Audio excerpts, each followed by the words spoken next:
Yuk Teman-teman belum nyusun proposal ya? Bu Sulis Pak. Bu Sulis.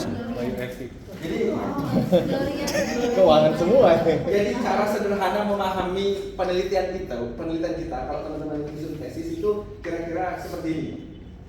Yang pertama, latar belakang masalah itu adalah isinya menyusun peta masalah. Jadi latar belakang masalah itu, nah ini kalau Anda sudah benar menyusun latar belakang masalah, berarti separuh riset Anda sudah selesai. Nah, karena apa? Nanti di sana ada state of the art. Kata kunci originality yang ingin diteliti itu apa? Karena riset itu kan nggak boleh kalau sudah dilakukan orang, nggak usah lagi kita lakukan. Kenapa? Karena itu pekerjaan mubazir.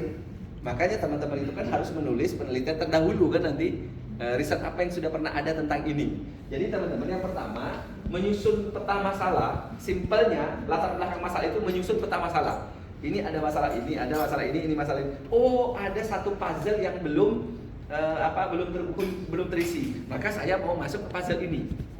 Saya mau cari puzzle ini. Kira-kira latar belakang masalah itu hakikatnya begitu.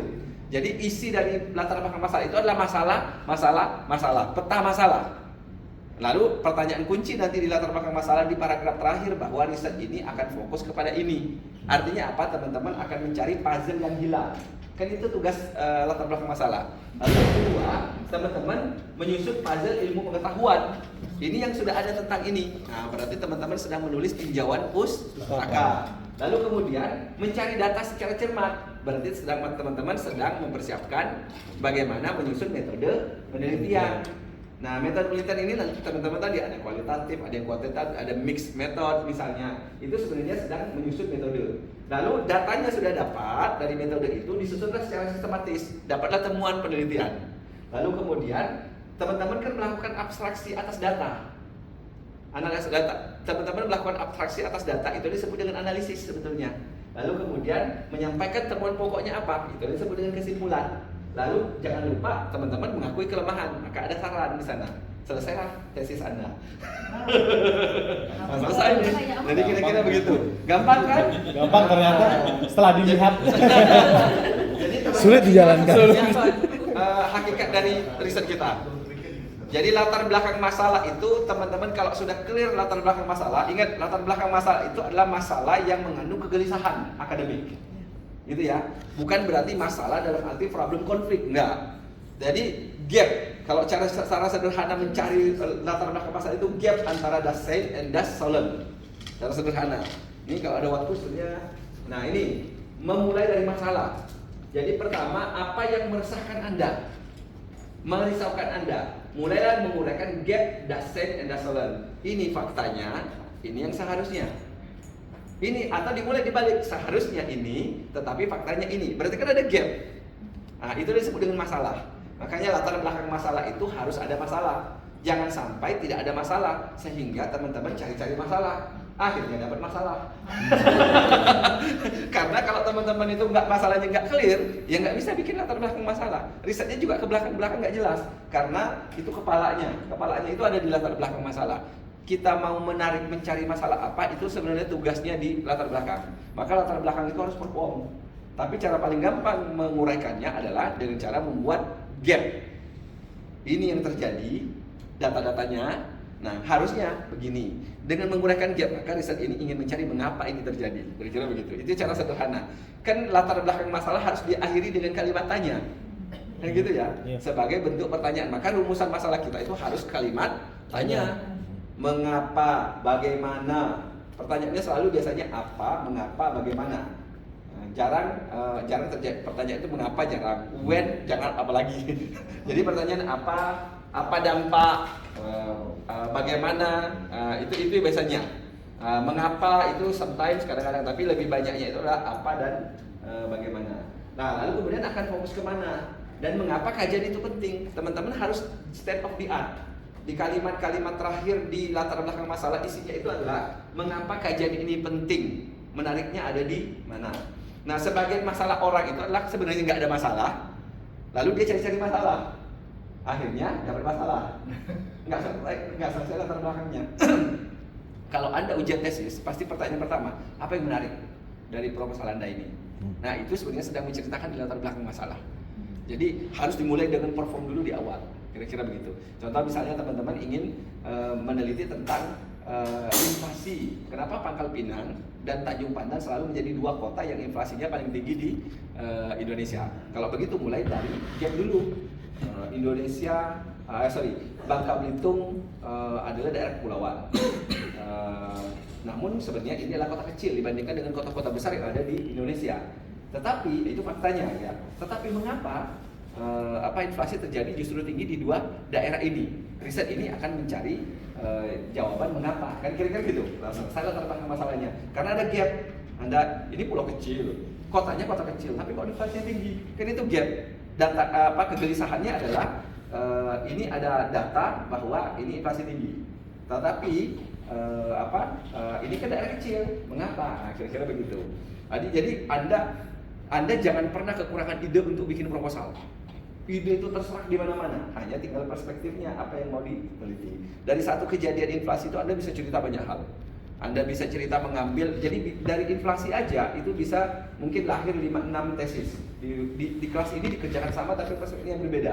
Tadi mungkin ingin melihat faktor yang mempengaruhi. Kemudian mau lihat lagi bagaimana respon pemerintah daerah terhadap inflasi. Ada lagi teman lain yang ingin melihat misalnya adalah dampak dalam masyarakat akar rumput inflasi ini. Ada lagi yang mungkin melihat dampak terhadap makro keuangan di Bangka Belitung. Ada lagi yang mungkin melihat bagaimana teknik pencatatannya, bagaimana data itu didapatkan. Jadi dalam satu ide itu sebenarnya bisa melahirkan banyak proposal penelitian.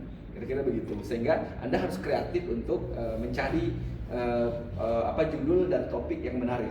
Dan kita tidak akan kekurangan topik, tinggal kita kekurangan kreativitas untuk melihat perspektif mana yang akan kita dekati. Banyak Pak, kita menarik sekali sebenarnya isu-isu. Dan saya berharap teman-teman nanti variatif, ada yang kualitatif, coba. Kalau mau simple kuantitatif cepat ya. Tapi kalau Anda berani kualitatif, paling nanti ketemu dengan dosen yang mazhabnya kuantitatif, itu agak repot kok. Kan ada juga dosen yang mazhabnya memang kuantitatif aja, tapi ada juga dosen yang mazhabnya kualitatif terus gitu ya. Kalau di kita mungkin sebagian besar itu adalah kuantitatif. Kalau di ekonomi manajemen kayaknya gitu. Jadi secara besar itu ya teman-teman. Nanti ini saya share bagaimana membuat rumusan masalah yang baik, lalu kemudian tinjauan pustaka yang baik itu seperti apa. Lalu kemudian bagaimana menyusun teori. Ini juga penting nih. Teori ini seringkali jadi persoalan. Lalu kemudian metode penelitian. Lalu apa yang harus ini penting ini teman-teman. Gunakan buku-buku maestro. Jangan hanya ngandalin kutipan dari kutipan orang gitu ya. Cari buku yang babonnya. Lalu kemudian citasi yang ada di daftar pustaka, gabungkan buku yang jurnal kecuali peraturan ya. Terakhir itu hindari mengutip dari Wikipedia. Hindari mengutip dari Blogspot. Hindari mengutip dari sumber internet yang tidak ada penulisnya, tidak ada penerbitnya, tidak ada waktu terbitnya.